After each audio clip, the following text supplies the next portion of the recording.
Oh, I know that sound. It's time for the Beer and News Report. Welcome to the Beer and News Report. Cheers.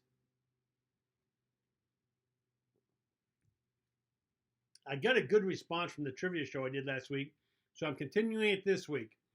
This is part 2 of the COVID-19 trivia show, and the questions will be harder and the information more detailed. If you can get every one of these questions right, then you must be working for the CDC. So without further ado, let's start drinking and ask the first question. Cheers. What is the infection rate in the U.S. for COVID-19? 0.1 to 0.2%, 2% to 3%, 8% to 10%, or 16% to 19%?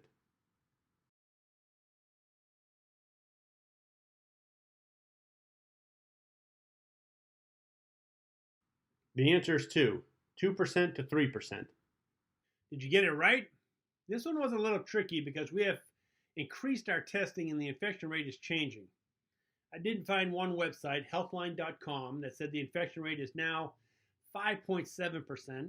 And also there was medical news today, which had this broad range of 1.5 to 4.5%. But as of Wednesday, May 13th, most of the websites I researched still had the infection rate between 2 and 3%. I think this will change as we increase testing. My feeling is the current infection rate is too low and it will go up. But only time will tell. All right, let's have a drink. Go on to the next question. Cheers. U.S. mortality rate for COVID-19. 2%, 4%, 6%, 8%, or 19%?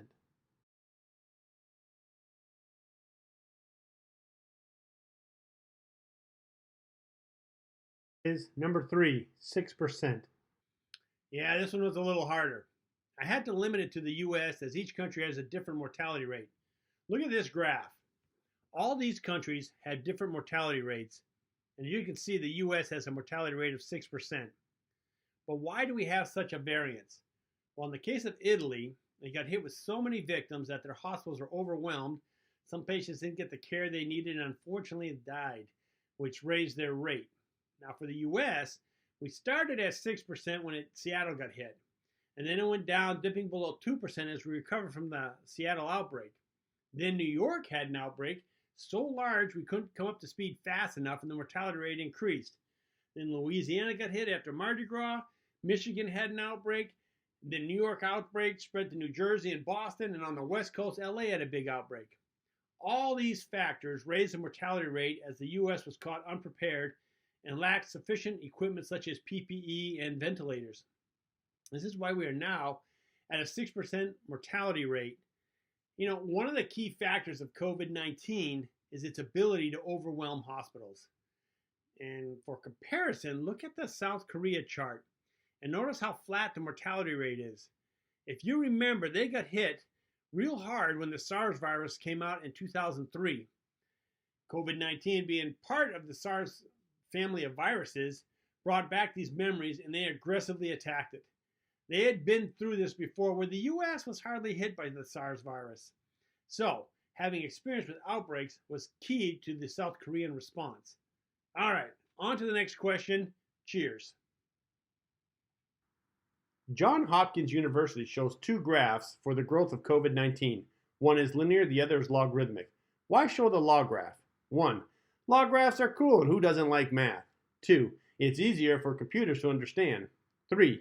To compress large numbers into a more readable form. 4. Log graphs are the only readable if you're a woodchuck.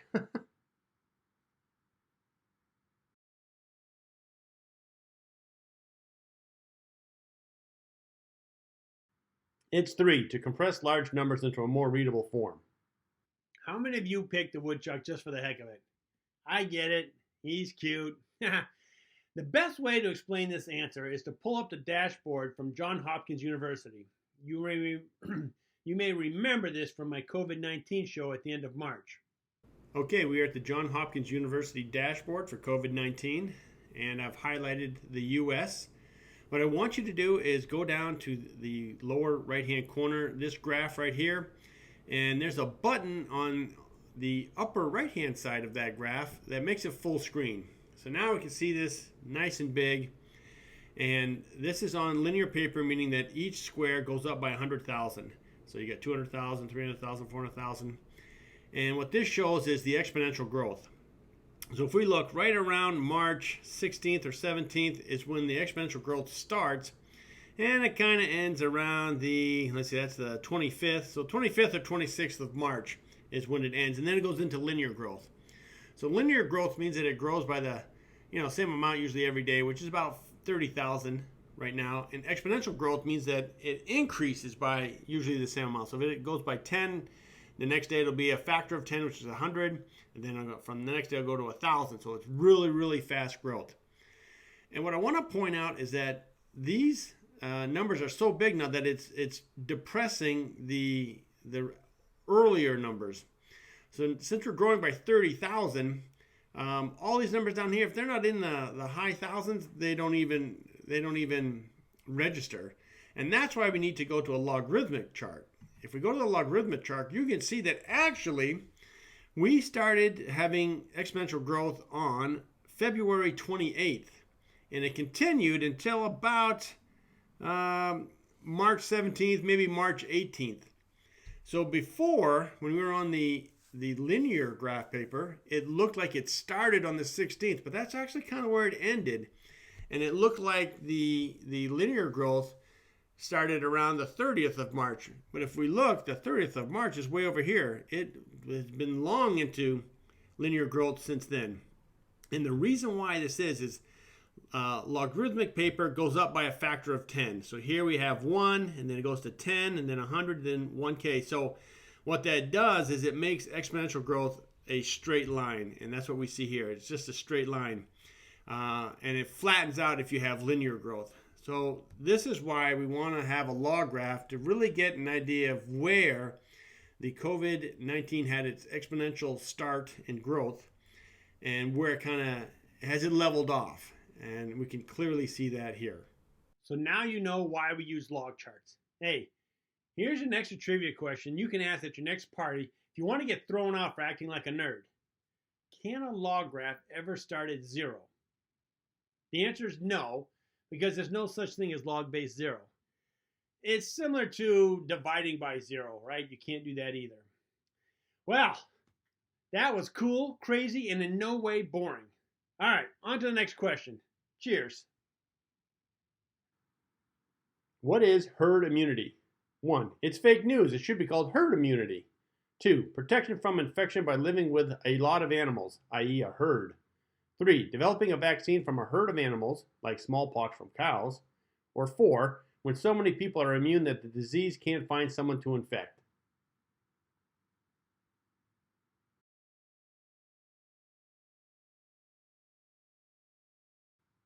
It's 4. When so many people are immune that the disease can't find someone to infect. Herd immunity is the whole reason why we do vaccines. If enough people have immunity to a virus, it has nowhere to go and dies. That's how we got rid of smallpox and almost got rid of polio. Now, you may have heard of this group of people, the anti-vacciners. They're against vaccinations for various reasons. But the effects of them and their children not getting vaccinated are causing new outbreaks of measles and whooping cough. This is because there's a breakdown in the herd immunity. There are pockets now where the virus can survive and spread. Now, you may be wondering, why do we have to get the flu virus every year? Why do we have to get the flu shot every year? Isn't that a vaccine? Yes, the flu shot is a vaccine, but not in the traditional sense, meaning that, one shot and you're cured. The flu virus mutates so much every year that we need a new flu shot to keep up with the changes. According to the CDC, the flu kills about 12 to 60,000 people each year. The goal of the flu shot is to build up a herd immunity so the flu virus can't get around to infect someone. Currently, about 50% of Americans get the flu shot. That's hardly enough for herd immunity. We need more like 70 to 80% coverage. So now the flu virus can easily get out and about in the US. All right, on to the next question. Cheers. If we don't develop a vaccine, how long until the US hits 50% herd immunity, or 162 million people, if infections are at 30,000 each day? 2 years, 5 years, 10 years, 15 years, or 20 years?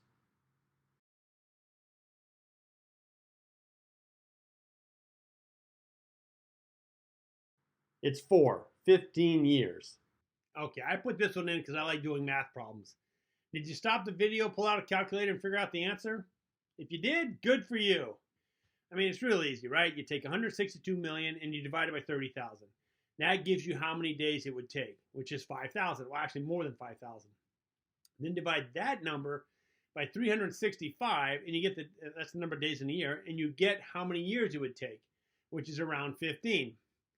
Now, consider those 15 years. And if we don't have a vaccine, that means we have to shelter at home for at least 15 years. Well, I mean, obviously, as we get closer and closer to 15 years, more and more people will be able to get out and about because we have a built-in immunity. But, I mean, we can't even go 2 years as shelter at home. There's just no way. I don't even think we'll last 1 year as shelter at home because people need to go out and earn. They got to make a living, right? So there has to be another option, a way that we can modify the way we live and work. So what I think is going to become commonplace is to see people wearing masks and putting on gloves wherever they go. And if you have to go to work, then I think they're going to modify the workstations. Now, currently the way I see it out here in California is they have the open bench system. Basically, it's a table and you just stack computers next to it and you just work. You can touch the person you're working next to. That's how close you are. That's not going to work, right? Because you're too close. The virus will be able to flow between each other. So either we're going to have to spread that out, or I started noticing online that people are doing these tents. They may go back to cubicles, but I'm seeing these tents appearing where people work out of their tents, and that's to protect them from getting the virus. I actually think that might happen. So who knows what the future holds. Anyways, this was fun. Let's go on to the next question. Cheers.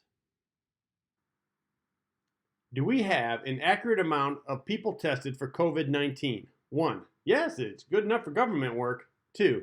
No, everyone needs to be tested. 3.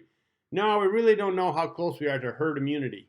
4. Yes, because once we get the vaccine, we don't need to test anymore. 5. As long as you're drinking beer, you don't need to be tested.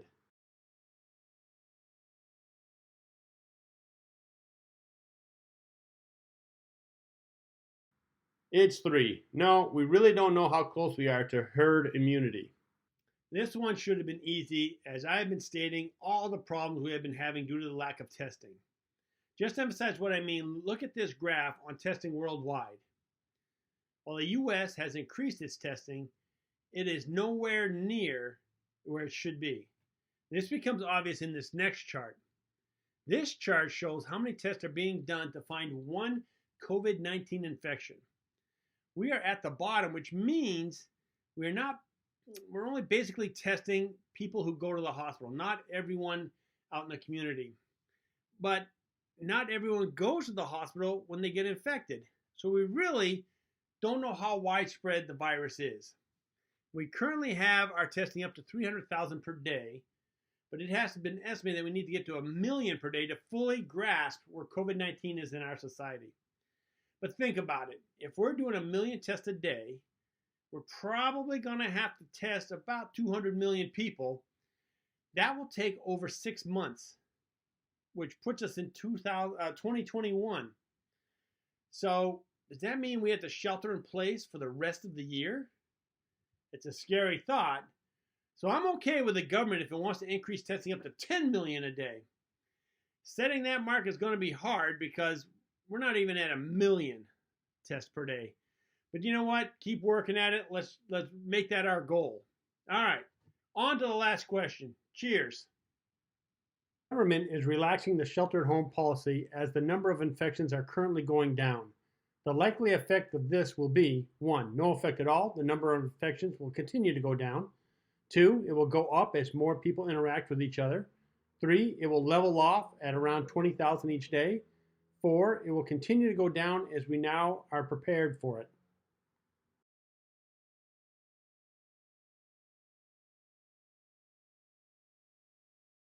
It will go up as more people interact with each other. Okay, with this one, the answer isn't for sure. We won't know what will happen until after the shelter-at-home policy is lifted.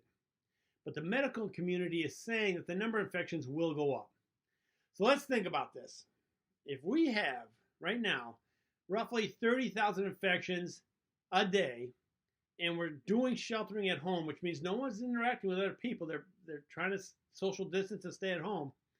If that policy is lifted and people start going out and about and interacting, even if it's unintentional, there's got to be more infections that will happen. But the question is, how will this affect our nation? How many infections can we have each day and not overwhelm our hospitals? That's why I put that flattening the curve graph in with this question. If the infections are spread out evenly over the whole nation, then maybe we could handle 40, 50, maybe even 100,000 infections a day. But can this be done? I doubt it, because the cities are too densely populated, way more than rural towns, and thus have a higher probability of infections. Only time will tell. Well, as you can see, my beer is almost empty. That means we're at the end of the show. I hope you enjoyed it. Please hit the like button. And always, if you want to get notified, you want to see when my next show comes out, just hit that subscribe button. I'm looking forward to seeing you again. And remember, keep your beer cold and your interests hot. Cheers.